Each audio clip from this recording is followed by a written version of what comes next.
আসসালামু আলাইকুম। কী অবস্থা? সবাই কেমন আছে? আজকের ভিডিওতে কথা বলবো যে বর্তমান সময়ে যে ব্রিটিশ সরকার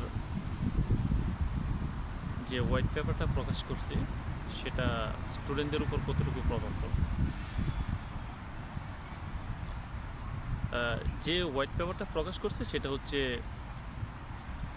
অ্যাসাইলাম নিয়ে, অর্থাৎ আশ্রয় প্রার্থী যারা তাদেরকে নিয়ে বিগত কয়েক দশক ধরেই ইউকেতে এই অ্যাসাইলামের যে ক্যাটাগরিটা এটা নিয়ে খুবই দুর্নীতি হচ্ছিল। অর্থাৎ যারা সত্যিকার অর্থে নিজ দেশে নির্যাতিত না, তারাও এখানে আইসা আশ্রয় প্রার্থী হিসাবে ওরা আছে। সো যার কারণে গভর্নমেন্ট এই বিষয়টার প্রতি খুবই স্ট্রিক্ট হয়ে গেছে ইদানিং। ইভেন শত শত স্টুডেন্ট যারা আছে এশিয়ান, তারপর হচ্ছে আফ্রিকান, সো তারাও পড়াশোনার ভিসায় এই দেশে আসার পরে প্রথম সেমিস্টার শেষ করার আগেই বা প্রথম সেমিস্টার শেষ করে তারা অ্যাসাইলামে চলে যাচ্ছে। অর্থাৎ এই বিষয়টা ওরা প্রথমে আসছে স্টুডেন্ট বিষয়ে, গভর্নমেন্টকে এক কথা বলে আসছে, তারপর এখন আশ্রয় প্রার্থী হিসাবে ওরা পড়াশোনা ছেড়ে এখন অ্যাসাইলামে চলে গেছে। এই বিষয়টা এরকম স্টুডেন্ট হাজার হাজার আছে, যে যার কারণে ইউকের যে শিক্ষা খাত এটার উপরে একটা প্রভাব পড়তেছে। সো গভর্নমেন্ট এটার উপরে ইদানিং খুব বেশি স্ট্রিক্ট হয়ে গেছে। সো এখন হচ্ছে যে বর্তমান যেসব শিক্ষার্থী যারা আসতে চাইতেছে তাদের উপর এটা কতটুকু প্রভাব পড়বে। আসলে তাদের উপর তেমন একটা প্রভাব পড়বে না। এটা এই কারণে যে এটা যে হোয়াইট পেপারটা প্রকাশ করা হয়েছে এটা পুরাটাই অ্যাসাইলাম নিয়ে। আর এখন স্টুডেন্টরা যে সমস্যাটুকু ফেস করবে সেটা হচ্ছে যে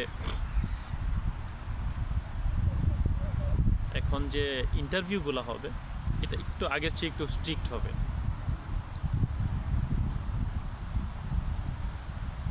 আগে যতটা স্ট্রিক্ট ছিল এখন আগের চেয়ে আর একটু বেশি স্ট্রিক্ট হয়ে যাবে।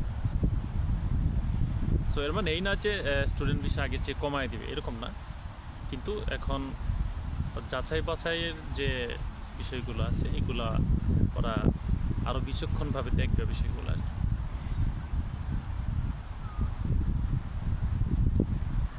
ওরা কিছু দেশের নামও উল্লেখ করছে সেখানে, যে ইন্ডিয়া, পাকিস্তান, শ্রীলঙ্কা, এইসব দেশের স্টুডেন্টরা এখানে আসার পরে প্রচুর পরিমাণ স্টুডেন্ট ওরা প্রথম সেমিস্টার শেষ করার আগে অ্যাসাইলামে চলে যাচ্ছে। পরবর্তীতে তারা আর পড়াশোনা কন্টিনিউ করে না। আর এখানে একটা রুলস হচ্ছে যে কোনো ব্যক্তি যদি সে সত্যিকার অর্থে নিজ দেশে নির্যাতিত, এই বিষয়টা যদি সে প্রুফ করতে পারে, তার সব ডকুমেন্টস যদি শো করতে পারে, তাহলে গভর্নমেন্ট তাকে স্বীকৃতি দিতে বাধ্য। এই যে বিষয়টা, এই দুর্বলতা, গভর্নমেন্টের যে দুর্বলতা, যে যদি তথ্য সব কিছু সঠিকভাবে ওরা যদি দিতে পারে তাহলে গভর্নমেন্ট দিতে বাধ্য, এইটা কাজে লাগায় হাজার হাজার স্টুডেন্ট পড়াশোনা ছেড়ে অ্যাসাইলামে চলে যাচ্ছে। আর অ্যাসাইলামে গেলে একটা সুবিধা হচ্ছে ওদের, যে পরবর্তীতে ওদের আর পড়াশোনা কন্টিনিউ করতে হয় না, ওরা জব করতে পারে। তারপর হচ্ছে যে টিউশন ফিটা ভার্সিটিকে দিতে হইতো এটা আর দিতে হয় না। সো এই কারণে ওরা অ্যাসাইলামে চলে যায়। সো এখন থেকে যারা এরকম, যাদের উদ্দেশ্য ছিল যে আপনারা ইউকেতে আসার পরে প্রথম সেমিস্টার শেষ করার আগেই বা পরে আপনার অ্যাসাইলামে চলে যাবেন, সো এখন থেকে এই কাজটা আর আপনারা পারবেন। আর বাংলাদেশের বিষয় নিয়ে যে ওদের যে সিদ্ধান্ত, সেটা হচ্ছে যে ওরা বাংলাদেশের যে সিলেট অঞ্চল, এই সিলেট অঞ্চল নিয়ে ওরা একটু স্ট্রিক্ট। ইভেন কিছু কিছু ইউনিভার্সিটি ওদের এতে উল্লেখ করা আছে যে সিলেটের স্টুডেন্ট হলে ওরা অ্যাকসেপ্ট করবে না, কারণ হচ্ছে সিলেটের স্টুডেন্টরা এই কাজগুলো বেশি করে, যে স্টুডেন্ট বিষয়ে আসে, আসার পরে অ্যাসাইলামে চলে যায়, পড়াশোনা আর কন্টিনিউ করে না।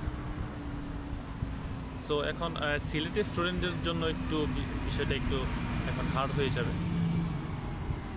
সো আমি মনে করি যারা সত্যিকার অর্থে পড়াশোনা করতে আসবেন তাদের জন্য এটা সমস্যা হবে না। আর বর্তমানে যেসব মানুষ ইউকেতে অ্যাসাইলামে আছে, তো তাদেরকে, অর্থাৎ বাংলাদেশি যারা আছে, তাদেরকে গভর্নমেন্ট থেকে সিদ্ধান্ত হচ্ছে যে তোমরা দেশে ফিরে যাও, তোমাদের দেশে এখন আর কোনো সমস্যা নেই, তোমাদের দেশ এখন নিরাপদ, তোমরা দেশে চলে যেতে পারো। অর্থাৎ যারা আওয়ামী বিরোধী হয়ে এখানে আশ্রয় প্রার্থী ছিল, তাদেরকে বলা হচ্ছে যে এখন আওয়ামী সরকার বাংলাদেশে নাই, তোমরা এখন দেশে ফিরতে পারো। আর যারা আগে থেকেই বিএনপি বিরোধী হয়ে যারা আশ্রয় প্রার্থী হিসেবে ছিল এখানে, সো তাদেরকেও বলা হচ্ছে তারা যেন নিজ দেশে ফেরত যায়। বিএনপি, অর্থাৎ বিএনপি এবং জামাত, সো তাদেরকেও বলা হচ্ছে যে তারা যেন নিজ দেশে ফেরত যায়। অর্থাৎ এখন আপনি যদি অ্যাসাইলামের ক্যাটাগরিতে যদি আপনি যেতে চান, এখন আপনি আর পাবেন না, অর্থাৎ আপনি নিজেই ফেসে যাবেন, কারণ হচ্ছে বাংলাদেশে এখন নির্দিষ্ট কোনো গভর্নমেন্টই নেই, যার কারণে আপনি কার বিরুদ্ধে আপনি ক্লেম করে আপনি অ্যাসাইলামে যাবেন। সো যেসব শিক্ষার্থীরা এরকম চিন্তাভাবনা করছিলেন যে ইউকেতে আসার পরে আপনারা অ্যাসাইলামে চলে যাবেন, আমি মনে করি যে তাদের জন্য এই সিদ্ধান্তটা এখন নেওয়া ঠিক হবে না, এমনকি আপনারা এসে নিজেরাই বিপদে পড়ে যাবেন। আর হচ্ছে যে এখন যে প্রিকাস ইন্টারভিউ, তারপর হচ্ছে ইউকেভিয়া ইন্টারভিউ যেগুলো হবে, সেগুলো আগের চেয়ে অনেক স্ট্রিক্ট হয়ে যাবে। আপনাদেরকে এখন এই দুইটা ইন্টারভিউর ব্যাপারে আরেকটু ভালোভাবে বিস্তারিত আপনাদেরকে পড়াশোনা করতে হবে। অর্থাৎ আপনি যে কোর্সে আসতেছেন, এই কোর্স সম্পর্কে A to Z ধারণা, আপনি যে ইউনিভার্সিটিতে আসতেছেন ওই ইউনিভার্সিটি সম্পর্কে A to Z ধারণা, তারপর হচ্ছে ইউকে সম্পর্কে A to Z ধারণা, অর্থাৎ এই বিষয়গুলো আপনাকে একদম ক্লিয়ার থাকতে হবে। সো এই বিষয়গুলো যদি আপনি ক্লিয়ারভাবে উপস্থাপন করতে পারেন যে আপনি কেন আসতেছেন, আপনি এই কোর্সটা কেন পড়বেন, এই ইউনিভার্সিটিকে কেন আপনি সিলেক্ট করেছেন, তারপর আপনি ইউকেকে কেন সিলেক্ট করেছেন, অর্থাৎ কানাডা কেন নয়, তারপর USA কেন নয়, অস্ট্রেলিয়া কেন নয়। সো এই বিষয়গুলো যদি আপনি প্রপারলি এক্সপ্লেন করতে পারেন, সো আপনার স্টুডেন্ট ভিসায় কোনো সমস্যা হবে না। সো যারা চিন্তাভাবনা করতেছেন যে স্টুডেন্ট ভিসায় এখন ইউকেতে আসবেন, সো আমার পক্ষ থেকে পরামর্শ থাকবে যে আপনারা প্রিকাস ইন্টারভিউ, তারপর ইউকেভিয়া ইন্টারভিউ, দুইটার প্রস্তুতি আগের চেয়ে আরেকটু ভালোভাবে নিতে হবে। আরেকটু না, অনেক ভালোভাবে নিতে হবে, কারণ হচ্ছে ওরা এখন অনেক স্ট্রিক্ট হয়ে যাবে। ওরা এখন চাইবে যে স্টুডেন্টকে, অর্থাৎ ইন্টারভিউর মাধ্যমে এখানেই আপনাকে ফিল্টারিং করে ফেলবে যে আপনি কি আসলেই পড়াশোনার জন্য আসতেছেন কিনা, নাকি আপনি আসার পরে কোনো ঝামেলা তৈরি করবেন এখানে। হ্যাঁ, সো এই বিষয়টাকে যাচাই করার জন্য ওরা আপনাকে খুব ডিপলি ওরা যাচাই করবে। সো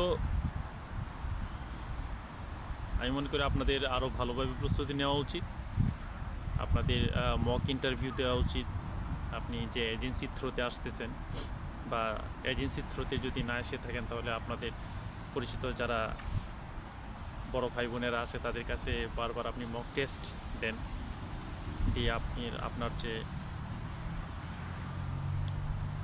ইন্টারভিউ এক্সপিরিয়েন্স সেটাকে আপনি ডেভেলপ করেন, আপনার ফ্লুয়েন্সি নিয়ে আসেন, তাহলে আশা করি আপনি ভিসা পেয়ে যাবেন। সো আজকে এই পর্যন্তই, দেখা হবে সামনের ভিডিওতে।